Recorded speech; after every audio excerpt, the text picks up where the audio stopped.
और एक और अहम हलचल है। मुख्यमंत्री पूर्व CM Vasundhara Raje nomination file कर रही हैं। झालरापाटन सीट से वो एक बार फिर चुनावी मैदान में ताल ठोकती नजर आ रही हैं। नॉमिनेशन के लिए वो पहुंच चुकी हैं, नॉमिनेशन फाइल कर रही हैं। 10वीं बार बीजेपी प्रत्याशी के रूप में वो नॉमिनेशन फाइल कर रही हैं। उनके साथ केंद्रीय मंत्री प्रहलाद जोशी मौजूद हैं।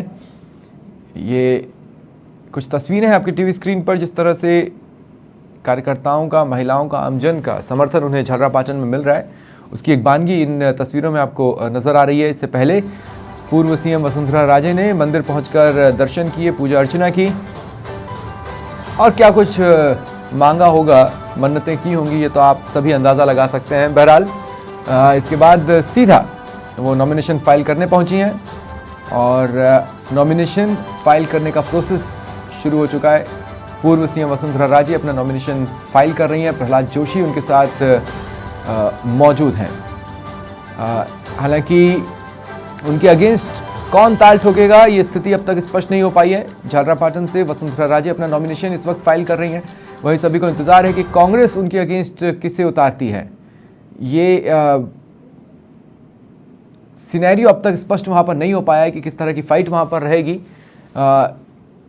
क्या कोई ऐसा नाम जो उन्हें टक्कर दे पाए, या फिर कोई ऐसा नाम जिसे देखकर लगे कि वॉकओवर सा दे दिया गया है, ये फिलहाल कहना मुश्किल है जब तक कांग्रेस अपने पत्ते नहीं खोलती। बहरहाल उससे पहले पूर्व सीएम वसुंधरा राजे मंदिर में पूजा अर्चना के बाद नॉमिनेशन फाइल करने पहुंची और इस वक्त उनके नॉमिनेशन फाइल किए जाने का प्रोसेस चल रहा है। वो अपना पर्चा दाखिल कर रही हैं।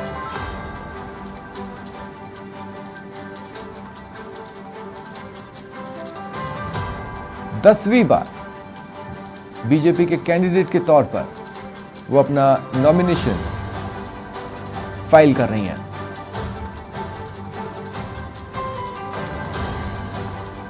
और किसी तरह का कोई तनाव नहीं, बेहद आश्वस्त वो नजर आ रही हैं। उनकी बॉडी लैंग्वेज की बात करें तो बेहद कॉन्फिडेंट वो नजर आ रही हैं अपने नतीजों को लेकर। इस इलाके में उनके नाम की तूती बोलती है और बीजेपी भी ये बात अच्छे से जानती है। ऐसे में तमाम कयासों और उठापटक के बीच पूर्व सीएम वसुंधरा राजे झालरापाटन से कैंडिडेट बनाई जाती हैं और फिर उन्होंने मुहूर्त निकाला आज के दिन का, और मुहूर्त के अनुसार पहले पूजा अर्चना की और फिर नॉमिनेशन फाइल करने के लिए वो कार्यालय पहुंची हैं, जहां पर नॉमिनेशन फाइल किए जाने का प्रोसेस शुरू हो चुका है। कुछ ही पलों में नॉमिनेशन फाइल भी हो जाएगा। कल रविवार की वजह से नॉमिनेशन नहीं होने हैं, ऐसे में परसों आखिरी तारीख रहेगी नॉमिनेशन की।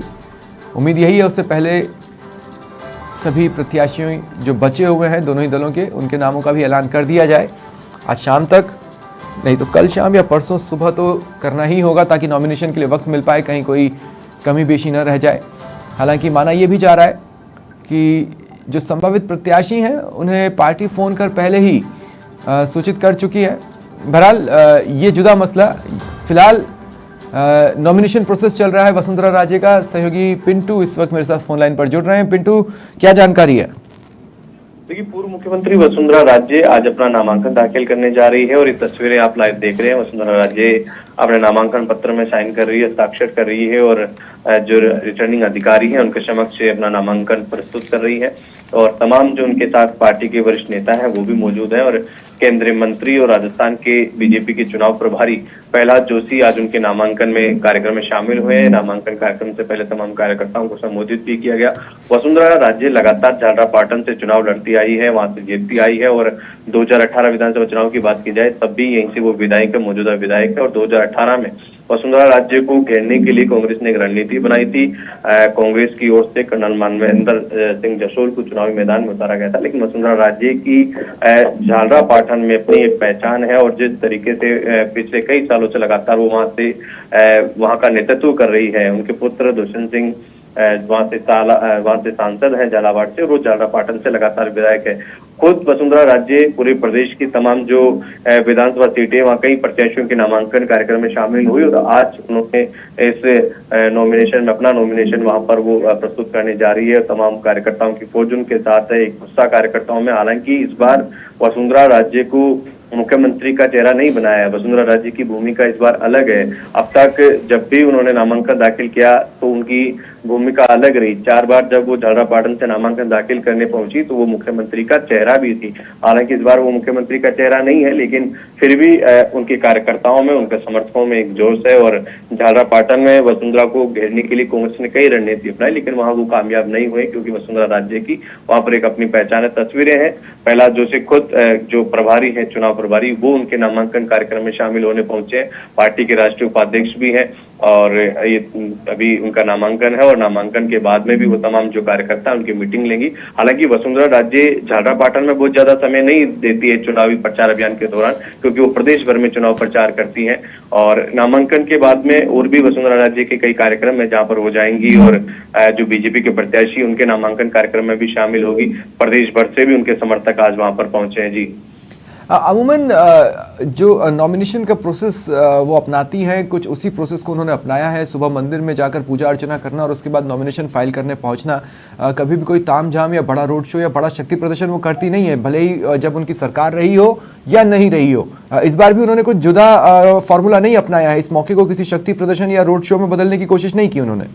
देखिए स्वप्निल, हमने देखा है कि जब भी शक्ति प्रदर्शन वो कैंडिडेट करते हैं जिनको वहां पर सामने वाले जो प्रत्याशी और प्रतिद्वंदी होता है, उसको कहीं ना कहीं उसके मुकाबले के लिए वो शक्ति प्रदर्शन करके एक माहौल बनाने की कोशिश की जाती है। वसुंधरा राजे अपनी जीत को लेकर पूरी तरीके से आश्वस्त हैं और हमने भी पिछले कई सालों से चुनाव कवरेज किया और हम भी उस सीट का कहीं ना कहीं जो मूड है, वहां की जनता का मूड हम जानते हैं जब पार्टी के बड़े नेता चुनाव लड़ते हैं। और अभी फिलहाल वहां पर कांग्रेस ने कोई प्रत्याशी भी नहीं उतारा है। कई बार मीनाक्षी चंद्रावत उनके खिलाफ चुनाव लड़ी। पिछली बार जरूर कांग्रेस ने इस प्रकार का माहौल बनाया था, क्योंकि वसुंधरा राजे के खिलाफ कुछ चीजें थी, राजपूत समाज की नाराजगी थी और वहां पर राजपूत समाज के मतदाता भी काफी अच्छी तादाद में। ऐसी स्थिति में कांग्रेस ने घेरने की कोशिश की थी। कर्नल मानवेंद्र सिंह जसोल को चुनावी मैदान में उतारा था, लेकिन वो कामयाबी नहीं मिली। वो कॉन्फिडेंस थी पूरी और जीत भी उनको बड़ी जीत मिली और इस बार भी अपनी जीत को लेकर आश्वस्त है। लेकिन भूमिका पूरी तरीके से बदल गई है। वसुंधरा राजे जब झालरापाटन में जाती थी तो एक आत्मविश्वास उनके साथ होता था, मुख्यमंत्री का चेहरा वो होती थी, लेकिन इस बार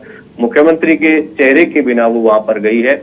और झालरापाटन की और भी कई प्रत्याशी है। कल भी उन्होंने झालरापाटन में अपने कार्यकर्ताओं के समर्थन में, अपने प्रत्याशियों के समर्थन में जनसभाओं को संबोधित किया, भीलवाड़ा में रोड शो किया, बाली में पुष्पेंद्र सिंह बाली के नामांकन कार्यक्रम में शामिल होती हैं और अर्जुन लाल गर्ग जो पूर्व मंत्री हैं और बीजेपी प्रत्याशी हैं भी, उनके भी नामांकन में शामिल हुई थी। तो वसुंधरा राजे का अपना एक वर्चस्व, खासतौर पर हाड़ौती की बात की जाए, हाड़ौती, झालावाड़, बारा, वहां पर वसुंधरा राजे काफी बड़ी नेता है और लगातार जब वो 2 बार मुख्यमंत्री भी रही, 2 बार मुख्यमंत्री का जब वो चुनाव हार गई तो 4 चुनाव में मुख्यमंत्री का वो चेहरा रही।